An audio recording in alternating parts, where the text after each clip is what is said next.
సర్వాధికారియు నిరంతర స్తోత్రార్హుడు యేసుక్రీస్తు ప్రభు వారి ప్రశస్త నామంలో ఉదయకాలపు ప్రార్థనల కొరకు ఎదురు చూస్తున్న మీ అందరికీ మా శుభాభివందనాలు తెలియచేస్తూ ఉన్నాను. క్రీస్తునందు మాకు అత్యంత ప్రియమైన దైవ జనాంగమా, ఎలా ఉన్నారు? కుటుంబంలో కుటుంబీకులందరూ క్షేమంగానే ఉన్నారు కదూ?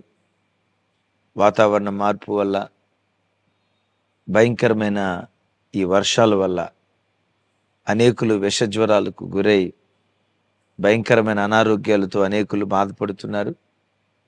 మన ఇంట్లో ఎవరైనా అనారోగ్యాలతో బాధపడుతున్నారా? కలవరపడకండి.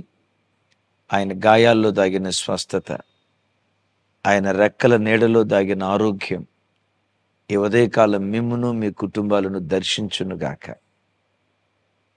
ఆయన గాయాల్లో దాగిన ఆరోగ్యం ఇచ్చి ప్రతి బలహీనత నుంచి సంపూర్ణ స్వస్థత ఈ దినమే మీకు మనందరి కుటుంబాలకు దయగల దేవుడు అనుగ్రహించునుగాక. ఆమేన్. మంచిది. ఈరోజు మంగళవారం కదా, ఉదయం 10 గంటల నుంచి 1 గంట వరకు ఎమాన్యుయల్ మినిస్ట్రీ సెంట్రల్ మందిరంలో ప్రత్యేకమైన ప్రార్థనా కూటం. రండి, లైవ్లో పాలు పంపులు పొందండి. మనం అందరం కలిసి అనేక విషయాల కొరకు ప్రార్థన చేద్దాం. ప్రత్యేకంగా ఓ దివ్యమైన వర్తమానం, ఉదయకాల ప్రార్థనలో దాగిన సంపద వినరా? ఉదయకాల ప్రార్థనలో దాగిన సంపద, దివ్యమైన వర్తమానం. ఆశతో రండి. ఓ బలమైన ఆత్మీయ అనుభూతిని మనం అందరం పొందుకుందాం గాక. ఆమేన్. మంచిది. ఈరోజు పరిశుద్ధాత్ముడు మరో దివ్యమైన సందేశం మన ఒక్కొక్కరి కొరకు దయగల దేవుడు సిద్ధపరిచాడు. ఆల్రెడీ స్క్రీన్ మీద టైటిల్ చూసి ఉంటారు కదా, కాల్చబడే కొలది మెరుగవుతావే కానీ బూడిద కావు, భయపడకు. విన్నారా? కాల్చబడే కొలది మెరుగవుతావే గాని బూడిద కావు, భయపడకు. ఇది కొటేషన్ కాదు క్రైస్తవ జనమా. ఈ మాటలో ప్రతి క్రైస్తవుని జీవితం దాగుంది. ఇంకో మాటలో చెప్పాలంటే నీ జీవితం ఈ వాక్యంలోనే దాగుంది.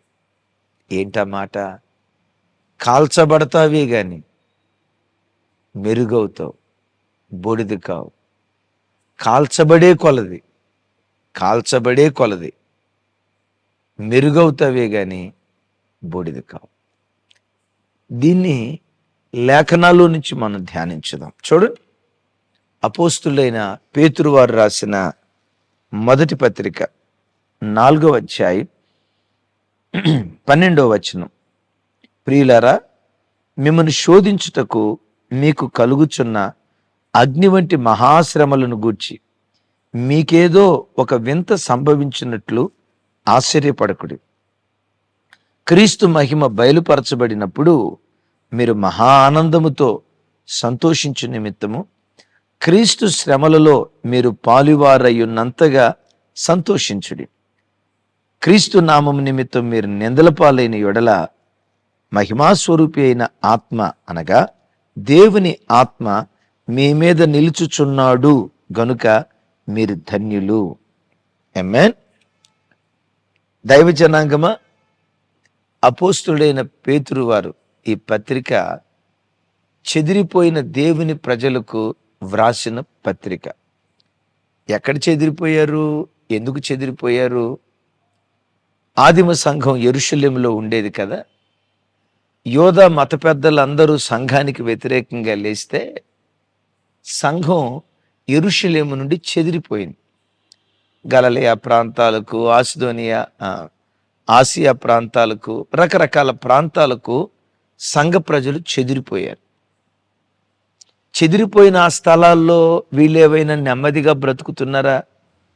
అగ్ని లాంటి మహాశ్రమలు, శ్రమలు కాదు, మహాశ్రమలు.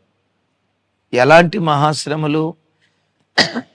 ఒక మనిషిని బ్రతికొండగా అగ్నిలో వేస్తే అగ్నిలో కాలిపోయే మనిషి ఆ బాధలు తట్టుకోలేక ఎట్లా కేకలేస్తాడో, అగ్నిలాంటి మహాశ్రమలు చెదిరిపోయిన ప్రజల జీవితాల్లో కలిగితే ఆ మహాశ్రమలు అనుభవిస్తున్న ప్రజలు అల్లాడిపోతూ ఈ శ్రమలు, మహాశ్రమలు తట్టుకోలేకపోతున్నామయ్యా. ఈ అగ్ని లాంటి మహాశ్రమలు మమ్మల్ని కాల్చేస్తాయి, మమ్మల్ని బూడిద చేస్తాయి, మమ్మల్ని సమిధులుగా మారుస్తాయి. ఇక అయిపోయింది మా జీవితం, ఈ మహాశ్రమలు మమ్మల్ని కాల్చి బూడిద చేస్తాయని కలవరపడుతూ ఉంటున్న సంఘానికి దైవజనులు రాసిన పత్రిక. దైవజనమా, ఈ ఉదయకాలం వాక్యం వింటున్న నీ బ్రతుకులో కూడా గుండె చెదిరిపోయిందా? కుటుంబం చెదిరిపోయిందా? గూడు చెదిరిన పక్షిలాగా జీవితంలో నువ్వు కనిన కలలన్నీ కలలుగా మిగిలిపోయి, కలలన్నీ చల్లా చెదురైపోయి, గుండె బరువై, హృదయం చెరువై, కన్నీరు మున్నీరుగా ఏడుస్తున్నావా? ఒకవైపు చెదిరిపోయిన పరిస్థితిలో ఉంటే తాళలేని మహాశ్రమలు, తట్టుకోలేని అగ్నిలాంటి మహాపరీక్షలు జీవితంలో అనుభవిస్తూ, ఈ శ్రమలు నన్ను బూడిద చేస్తాయేమో, ఈ కష్టాల కొలిమి నన్ను కాల్చి సమిధిగా మారుస్తుందేమో కలవరపడుతున్నావా? తమ్ముడా, ఈ ఉదయకాలం వాక్యం కొరకు ఎదురు చూస్తున్న చెల్లి, ఈరోజు దేవుడు ఏం మాట్లాడతాడో, ఏ వాక్యం ద్వారా దేవుడు నన్ను ఆదరిస్తాడో, ఏ వాక్యం ద్వారా దేవుడు నాతో మాట్లాడతాడో, ఏ కోణంలో నేను సరిచేసుకోవాలనని ఉదయకాలపు వాక్యం కొరకు తహతహలాడుతున్న ఓ తల్లి, ఓ చెల్లి, ప్రియన్న, ఈ మహాశ్రమలు నేను తట్టుకోలేకపోతున్నానయ్యా, ఈ శ్రమలు నన్ను బూడిదిగా మారుస్తాయేమో భయపడుతున్నావా? కలవరపడకు. అలాంటివేవి పొర్రపాటున నీ బ్రతుకులో జరగనుగాక, జరగవు యేసు నామం పేరిట. ఆదిమ సంఘానికి వచ్చాయి మహాశ్రమలు, వచ్చాయి. దైవజనమ, క్రైస్తవ జీవితంలో మహాశ్రమలు ఎందుకు వస్తాయి? పాపాన్ని బట్టా, చెడుతనం చేయటాన్ని బట్టా? చెడుతనం చేయటాన్ని బట్టే మహాశ్రమలు వస్తే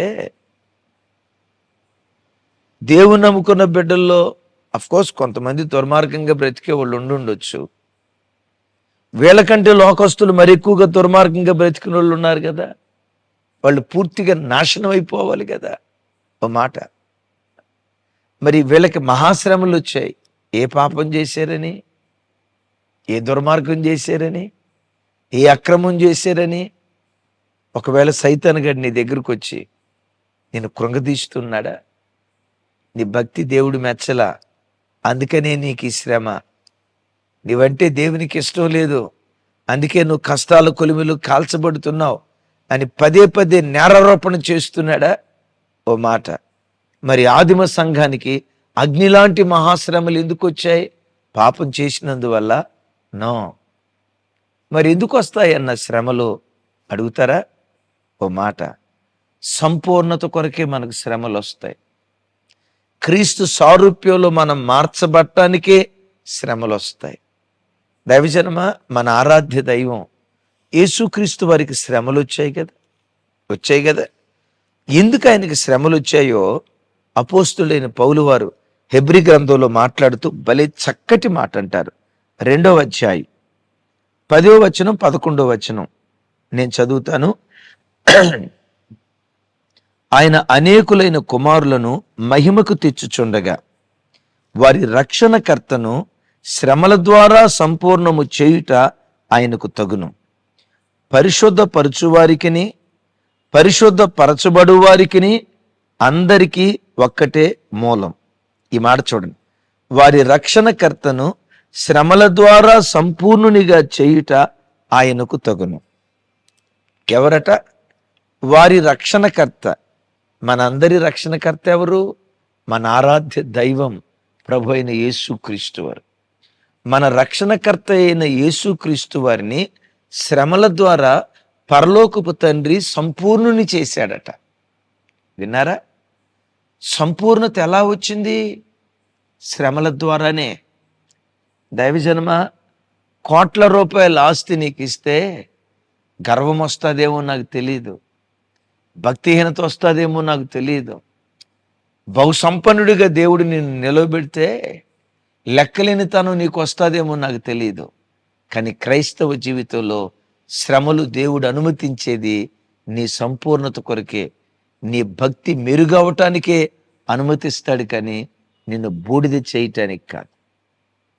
మన రక్షణకర్తను శ్రమల ద్వారా సంపూర్ణుని చేశాడు అని చెప్తూ పరిశుద్ధ పరచువానికిని పరిశుద్ధ పరచబడువానికిని ఒక్కటే మూలము అంటాడు. పరిశుద్ధపరిచేది ఎవరు? యేసుక్రీస్తు వారు. పరిశుద్ధ పరచబడేది ఎవరు? మనం. పరిశుద్ధపరిచే వారికి ఏ మూలమో పరిశుద్ధపరచబడు వారికి కూడా. ఈ మాట అర్థమైందా? ఇక్కడ ఇద్దరున్నారు. ఒకటి పరిశుద్ధ పరిచేవాడు, రెండవది పరిశుద్ధ పరచబడేవాడు. పరిశుద్ధపరిచేది ఎవరు? యేసయ్య. పరిశుద్ధ పరచబడేది ఎవరు? సంఘం. వీళ్ళిద్దరికీ ఒకటే మూలం. అంటే పరిశుద్ధపరిచే యేసయ్యను శ్రమల ద్వారానే దేవుడు సంపూర్ణం చేశాడు. సంఘమైన మనలను కూడా శ్రమల ద్వారానే సంపూర్ణం చేస్తాడు. భయపడుతున్న చెల్లి, తమ్ముడా, నీ విశ్వాసం పరిపూర్ణం అవటానికే శ్రమలు అనుమతించాడు. నీ పరిశుద్ధత సంపూర్ణం అవటానికే శ్రమలు అనుమతించాడు. బలిపీఠం దగ్గర, ప్రాకారం దగ్గర ఉన్న నీవు పరిశుద్ధ స్థలానికి నడవాలి. పరిశుద్ధ స్థలంలో ఉన్న నీవు అతి పరిశుద్ధ స్థలంలోకి వెళ్ళాలి. సంపూర్ణత కొరకే శ్రమలు అనుమతించాడు, కానీ నిన్ను బూడిద చేయటానికి కాదు.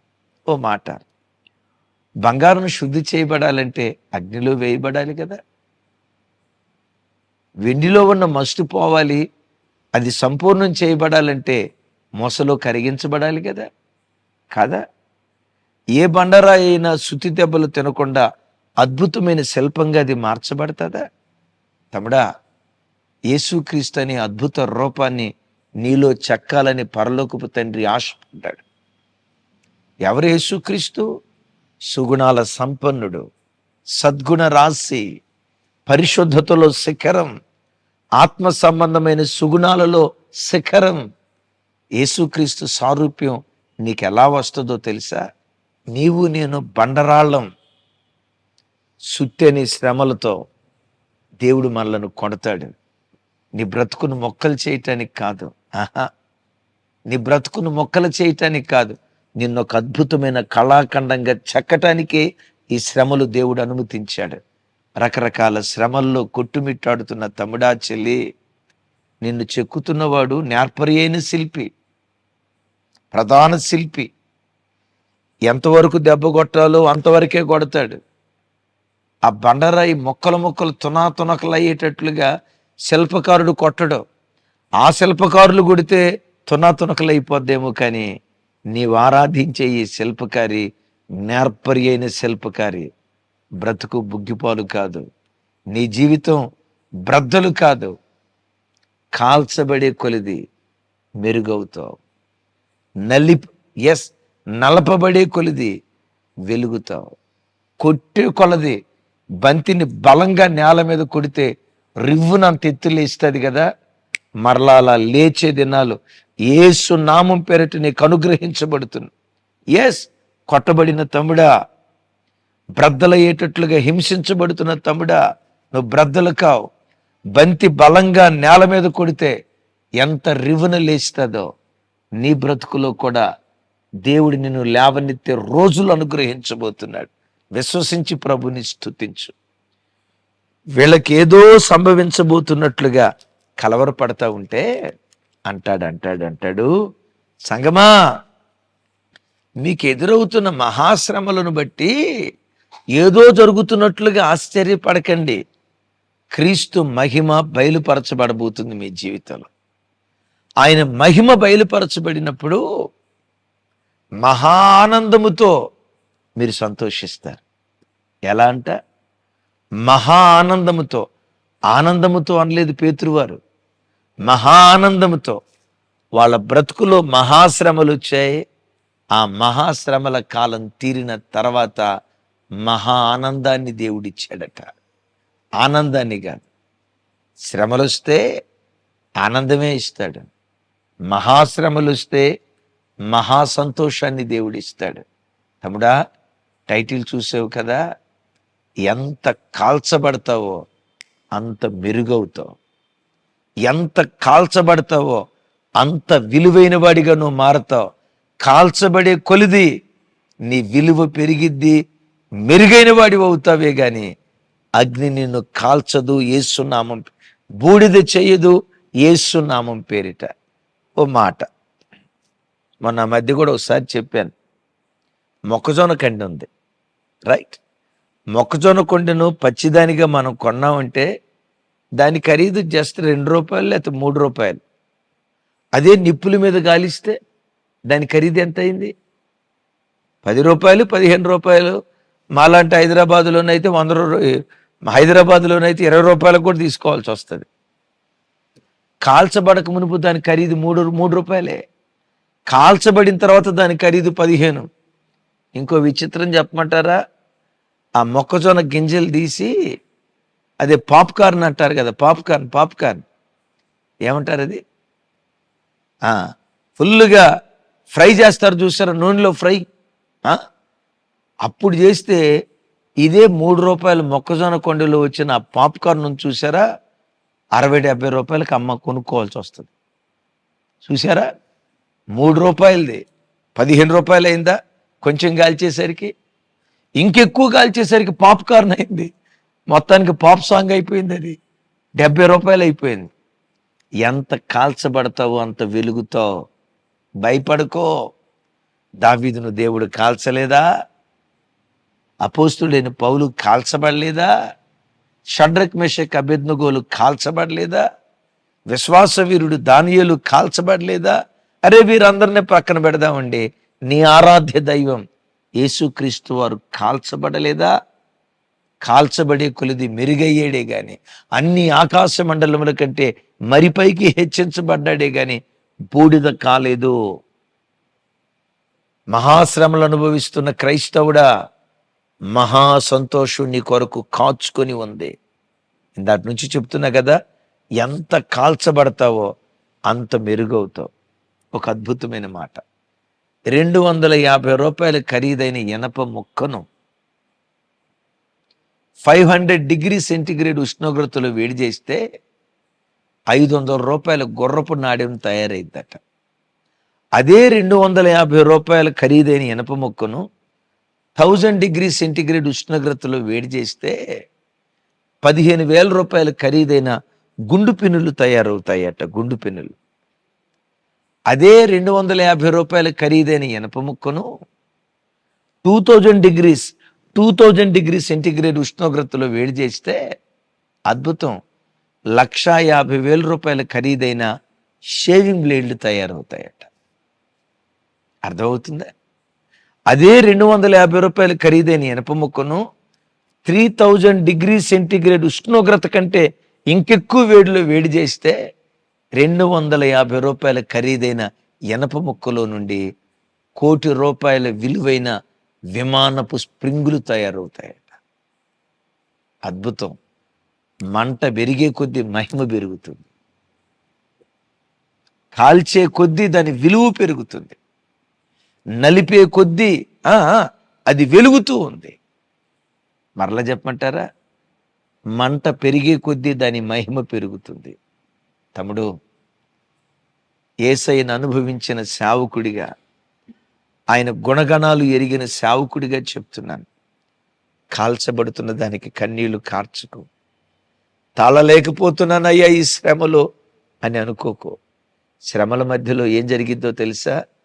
మహిమ కలిగిన దేవుని ఆత్మ నీ మీద నిలిచి ఆదరణకర్తయ్యకు దేవుడు ఆ శ్రమలు భరించటానికి కావలసిన శక్తిని దేవుడు నీకు అనుగ్రహిస్తాడు. ఆమె శ్రమలకు బదులుగా ఆనందం, మహాశ్రమలకు బదులుగా మహానందం.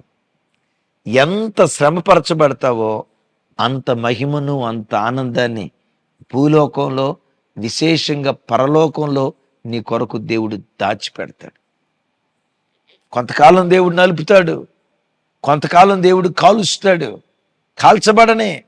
అయితే ఎంత కాల్చినా బూడిద మాత్రం నువ్వుగావు. సైతనగడాడు సిగ్గుపడాల్సిందే. పిల్లిని మన పైనుంచి అట్లా తిప్పామనుకోండి, పడేస్తేనంట ఎన్ని పిల్లేరు గంతులేసినా నేల మీద పడేటప్పుడు మాత్రం కాళ్ళు అట్లా మోపి దర్జాగా నిలవబడిద్దట. నువ్వు ఆకాశంలో ఎన్ని పల్టీలు కొట్టినా అయిపోయిందిరా ఈ పిల్లి పని అన్నట్లుగా అనిపిస్తుంది, కానీ చివరికి నేల మీద అట్లా పడి నాకేం కాదన్నట్టు చూస్తుందట. సైతాన్ గడి సిగ్గుపడాల్సిందే కానీ నువ్వు బూడిద కావు. కాల్చబడే కొద్దీ నీ విలువ పెరుగుతుందని ప్రభు పేరిట నేను మనవి చేస్తున్నాను. షడ్రక్ మెషక్ అబేద్నెగోలను అగ్ని మంటల్లో వేసిన తర్వాత, ఆ కాలం తీరిన తర్వాత బైబిల్ ఏమని రాసిందో తెలుసా? ఆ ఆస్థానములో ఆ రాజు వాళ్ళను హెచ్చించాడు. తమ్ముడు, ఎక్కడ కాల్చబడ్డావో ఆ స్థలంలో దేవుడు హెచ్చించబోతున్నాడు. ఏ ఉద్యోగ స్థలంలో కాల్చబడ్డావో, ఏ బంధువుల మధ్యలో కాల్చబడుతున్నావో, ఏ చుట్టాల మధ్యలో కాల్చబడుతున్నావో, ఏ తోటి సంఘస్థుల మధ్యలో కాల్చబడుతున్నావో, ఏ గ్రామంలో కాల్చబడుతున్నావో చెప్పంటారా? ఏ ఇంటిలో కాల్చబడుతున్నావో, నువ్వు కాల్చబడుతున్న చోటే కొంతకాలం ఓర్చుకో. కాల్చబడుతున్న చోటే నా దేవుడు నిన్ను హెచ్చించునుగాక. ఈ మాట మనందరి జీవితాల్లో నెరవేర్చబడినట్లుగా ఒక చిన్న ప్రార్థన చేస్తాను, ఏకీభవించండి. సర్వశక్తి గల తండ్రి, మాతో మీరు మాట్లాడిన శ్రేష్టమైన మీ మాటలకై స్తోత్రాలు. కాల్చబడే కొలిది మేము మెరుగవుతామే కానీ అయ్యా, కాల్చబడే కొలిది మేము మెరుగవుతామే కానీ బూడిద కాం. మాకిచ్చిన ధైర్యపు వాక్కుల కొరకు స్తోత్రం. ఈ వాక్యం వింటున్న బిడ్డల్లో మహాశ్రమలు అనుభవిస్తూ బూడిదైపోతామేమో భయపడుతున్న చెల్లి కొరకు ప్రార్థిస్తున్నాను. భయపడుతున్న తండ్రి కొరకు, తల్లి కొరకు, తమ్ముడు కొరకు ప్రార్థిస్తున్నాను. వారి కన్నీళ్లు మీరు తుడుచుదురుగాక. కాల్చబడే కొలది యేసు నామం పేరిటి బిడ్డలు మెరుగవుదురుగాక. ఒక శుభవార్త మా చెవులతో మేము విందుంగాక. మహానందం ఇహమందు పరమందు ఈ వాక్యం విన్న ప్రతి బిడ్డకు యేసు నామం పేరిట మీరు దయచేయుదురుగాక. సమస్త ఘనతలు మీకే ఆరోపిస్తూ యేసు నామం పేరిట ప్రార్థించి స్తుతించి పొంది ఉన్నాం తండ్రి. తండ్రి అయిన దేవుని ప్రేమ, కుమారుడైన యేసుక్రీస్తు వారి దివ్యకృప, పరిశుద్ధాత్మ దేవుని సహవాసం మనకు సకల పరిశుద్ధులకు సదా తోడయుండి నడిపించునుగాక. ఆమేన్.